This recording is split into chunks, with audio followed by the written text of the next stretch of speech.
Hi. I was thinking on my way home, what makes a good teacher? If you ever walked out of a class and you thought, that wasn't the best day, if you're unsure if you are a good teacher or if you ever can become a good teacher, this video is for you.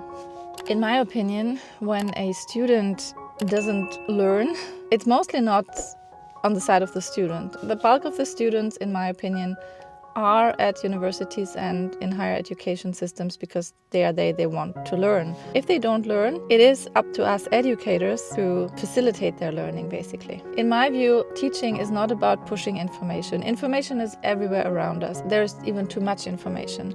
So instead of pushing information onto the students, I think the role of the teacher is to spark curiosity and laying the brick layer, the groundwork. Every learner has a different spark and every teacher has a different style, and it also depends a little bit on the personality, I guess. The question is, how can we have a moment happening in class that sparks this curiosity, that triggers understanding, that is this aha moment, basically? And then how can we provide the fuel to keep this fire running over a whole semester or maybe over years, the study time of a student? That's a difficult task. Some people might think you have to be a very experienced teacher. You see gray-haired people that taught like for 20 years nothing else. They know exactly what they are saying because they basically discovered everything they talk about and they wrote the textbook. That's not what I'm talking about. In today's world, it's not easy to teach when you're facing 200 faces. It's even more difficult if you teach online and then all the cameras are off, so the 80 people or 60 that are there, you don't even see them, and it's just names. But even then, your energy, the curiosity, my energy, my curiosity, my engagement with the topic matter, that is what bridges this gap, the gap to the faces and the screen. That's my opinion. And that's also a bit my experience. Sometimes if it's a topic that I'm not that familiar with, I also let them know and I say, this is something I am not an expert in, but this is the features and facts that are the learning goals for today, and this and that I learned during preparation and I find this fascinating.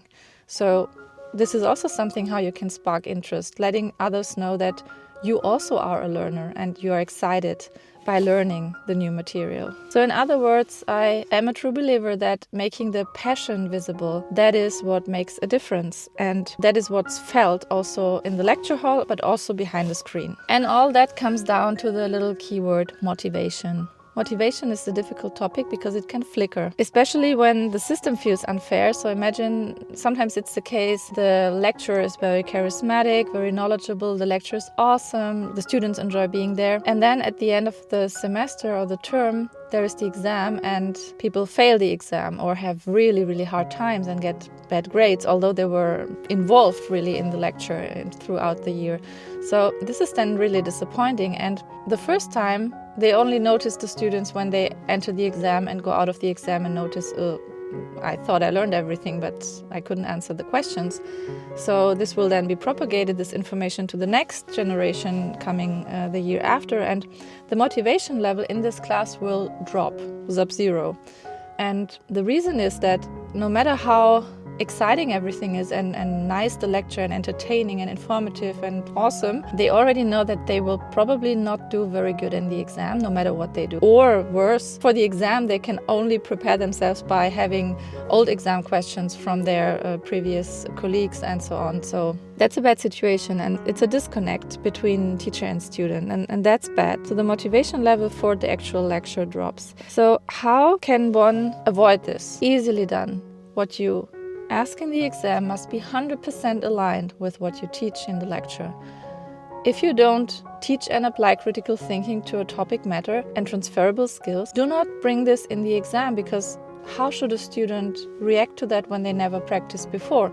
They have to have the opportunity during the run of the year or the term to practice that. And if that's the aim, to be knowledgeable in the field, understand the topic matter, and then also critically analyze certain aspects of it and give an opinion, then it better should be practiced that way. And then you can also transfer it to a similar topic matter and obviously ask in the exam.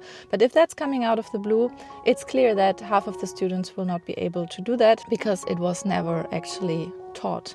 Information was taught, but not this type of ability. So what is really good is if the teaching is helping the students to learn, and that's more important than the test result. I'm not saying that the exam or the test result or whatever assessment in the end is irrelevant. No, not at all. It's the triangle of constructive alignment. It's very important, a very important cornerstone of the teaching system.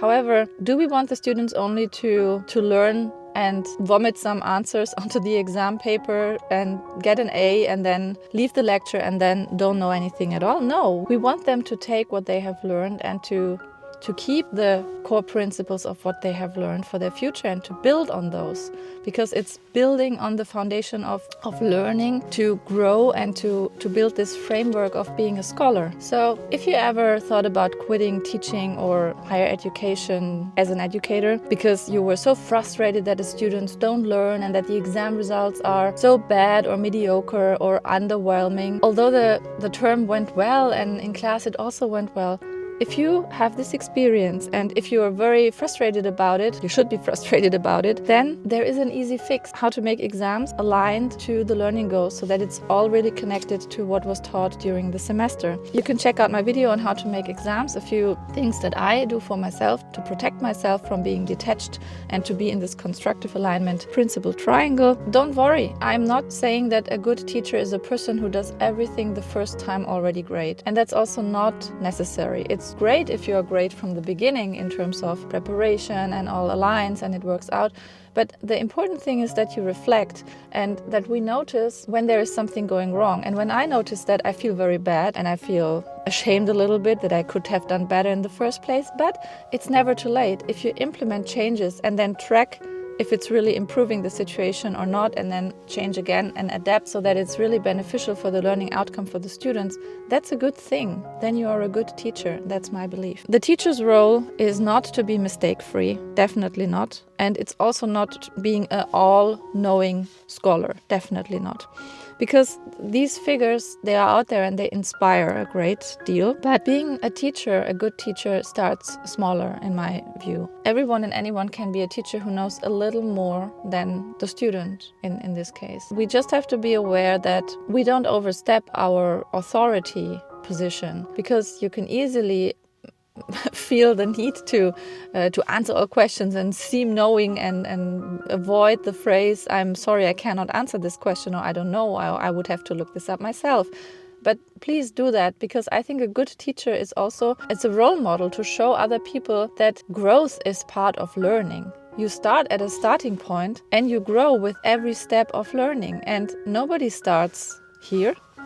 It's impossible. And even the people that jump a few steps, they also have to grow into critical thinking, into analysis, into how to connect all the dots of what the information is, and then how to correlate it to their application in their job or in a task. So I think a good teacher is someone to guide and to uplift, definitely to motivate, but also to help the next generation of students. This yields into good education. To truly teach, we must also learn, and that's something that I enjoy very much. When I teach, I enjoy preparing topics that I know a little bit about, but I'm not the expert in it, and I still find this fascinating and want to give the students a glimpse of another world that is connected to the topic XYZ.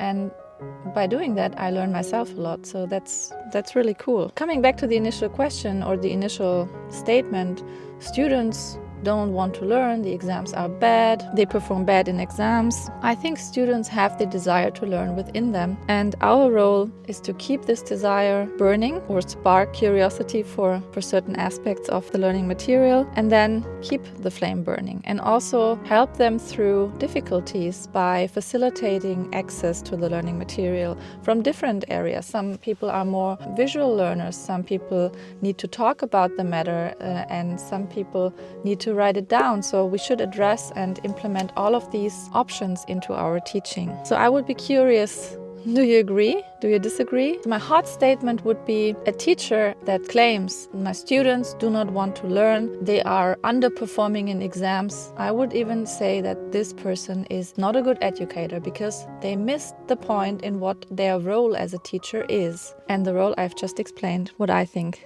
this role is. If this video spoke to you, if you feel you got something out from it, then I would be really happy if you would subscribe. I will bring more teaching related content. Hit the subscribe button Hit the bell if you want to be notified when I have a new video uploaded. Share in the comment section how you reevaluate if things maybe don't go to plan. What's your mindset as an educator? If you're a young educator, if you're in your postdoc or PhD phase, what's your experience? How do you feel? Your knowledge is a little higher than from the students, but you're not yet an experienced professor working 10 years on the topic matter. So how do you tackle that? How do you spark curiosity, motivate, and make sure that the students have a good time learning? Let me know. Happy teaching.